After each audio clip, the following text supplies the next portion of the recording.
Guys আসসালামু আলাইকুম। আপনারা নিশ্চয় ভালো আছেন। আমি আজ প্রতিবারের ন্যায় আজ আমি আশকোনা পিবি মডার্ন চাইল্ড স্কুলে এসেছি। আজ আমার ভাগ্যটা খুবই ভালো, কেননা আমি আরও একদিন এসেছিলাম, সেদিন এমটি পরীক্ষা চলছিল। আজ আমি এসেছি, এসে দেখি এমটি পরীক্ষার ফলাফল হচ্ছে।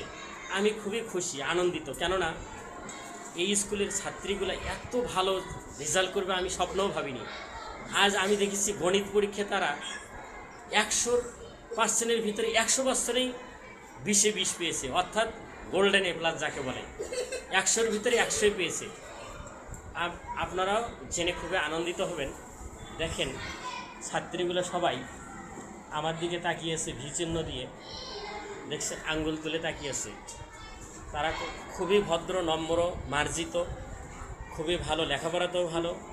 তারা আচার আচরণ, চলাফেরা, কথাবার্তা সব কিছুতে তারা নম্র, ভদ্র। আপনারাও এই ছাত্রীগুলোর জন্য দোয়া করবেন, তারা যেন বড় হয়ে প্রতিষ্ঠিত হতে পারে এবং ভালো রেজাল্ট করতে পারে প্রত্যেকটা ক্লাসে। আজ এই পর্যন্তই। ভালো থাকবেন, সুস্থ থাকবেন, সুন্দর থাকবেন এবং এই ছাত্রীগুলার বিশেষ করে সবার জন্য দোয়া করবেন, তারা যেন ভালোভাবে লেখাপড়া করে ভালো রেজাল্ট করে তার মা বাবাকে উপহার দিতে পারে। একই সাথে এই স্কুলের টিচার এবং ম্যাডামদের সুনাম অক্ষুণ্ণ রাখতে পারে। এই বলে আজ আমি বিদায় নিচ্ছি। আবারও আমি আপনাদের উদ্দেশ্যে একটা কথাই বলবো, আমার চ্যানেলকে সাবস্ক্রাইব করবেন, লাইক, কমেন্ট, শেয়ার করে অন্যকে দেখার সুযোগ করে দিবেন। আসসালামু আলাইকুম, আল্লাহ হাফেজ।